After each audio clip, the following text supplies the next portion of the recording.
don't deliver pizza. He said, no, I need a pizza. And he said, like, again, we don't deliver pizzas. Yes, but I would like to have my pizza with a special ingredient. So the person became suspicious and started asking questions. Ma'am, are you alone? And she said, no, I don't need, no, I don't need that. So you're not alone. No, you're not. So the suspicion was there, and eventually the police came, arrested the person.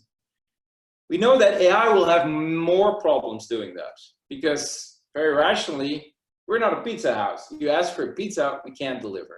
So the intuition part there, the authentic emotion recognition, makes humans different already in dealing with this. And it's also what we expect from our leaders. So machine learning methods, they excel in imitating the real world, but they often lack the real understanding of that world, what it means especially to humans, because if you're going to lead, you need to know that you can make decisions that are meaningful and will have an impact on the world, the ones you're leading. So does this mean that although it seems to have all the assets to run your organization, AI is limited in certain ways? And that's the case. But it doesn't mean that AI will not help running your organizations. If we look at the management literature, there are two types of running an organization. We call it management and leadership, and they're not the same.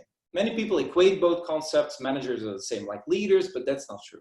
So I just want to make that distinction a little bit more. So if we look at what is currently being automated, then we see like automation happens when AI can be used as a tool, just like a spreadsheet, for example, or an advisor. It can assess certain things very quickly, come up with information and provides advice. Or even as a manager to some extent. Like I have already explained, certain tasks AI can guide, very simple, lower level tasks, routine and repetitive tasks. So we see that, for example, another example of this managing is that algorithms are, for example, being used to monitor employees in their behaviors at work. And researchers have found now that putting together certain of these observations can actually predict whether the employee is going to leave early or not, whether they want to get out of the company because they don't like it, which is displayed in their behaviors, or not. So these are the ways, as a tool, advisor and manager, that we see AI is already being used. What is also interesting is that if you look at what managers do, human managers, and we see that about 54% of their time they spend on administrative tasks, involving data management, information, working consistently, repetitively, and routine. So you can already see it. Those kind of tasks, they're prey for algorithms. And it's going to be replaced. And I call this in my book, Management by Algorithm, the new MBA.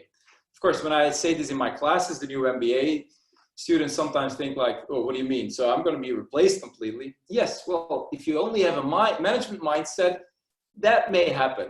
So you need a little bit more spice. So coming back to my earlier message, all business schools were going to close leadership courses. I don't think that's going to happen, because I think the leadership mindset, which is in addition to the management mindset, is definitely the thing that we need to create more among our students. But if we look at management, what is management according to the literature? Management tries to seek for stability. It's very methodologically consistent. It organizes, tries to have a control system. It evaluates based on that. You're ticking the box mentality, and brings stability. All things that algorithms can do even so much better. So management will definitely be part of AI. AI will take that over the years. And in a way, it's maybe not a bad thing, because Boston Consulting Group last year published a report, or did some research and published a report this year, showing that most people nowadays, in their 20s and 30s, they don't want to be managers anymore. They're much more interested in being an expert, or interested in taking up positions where they have independence or can really make an impact, the leadership roles. So in a way, it may nicely come together. Humans don't want to be managers anymore. Algorithms seem perfectly suited for it.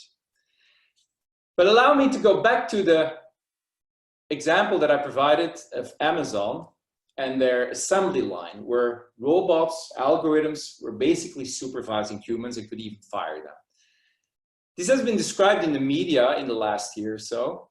And although it seems very efficient, there were also some side effects that were pretty negative. And it led to these kind of situations where people came out on the streets. People didn't want to work for Amazon anymore because why? They felt they were treated like robots themselves.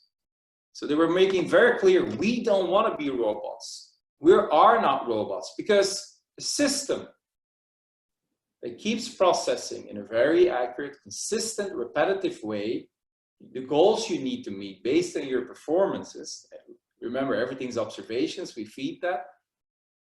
After a while, it becomes very mechanistic. There's a mechanistic exchange, and that's the only thing. But humans need more. And it works perfectly if your people become machines as well, because machines are creating a culture that is best suited for machines. Hence why people say, we are not machines, we're not robots, we're something else. And we need to take this criticism very seriously, because who are we actually building a workplace for? The human end user, not the machine as end user.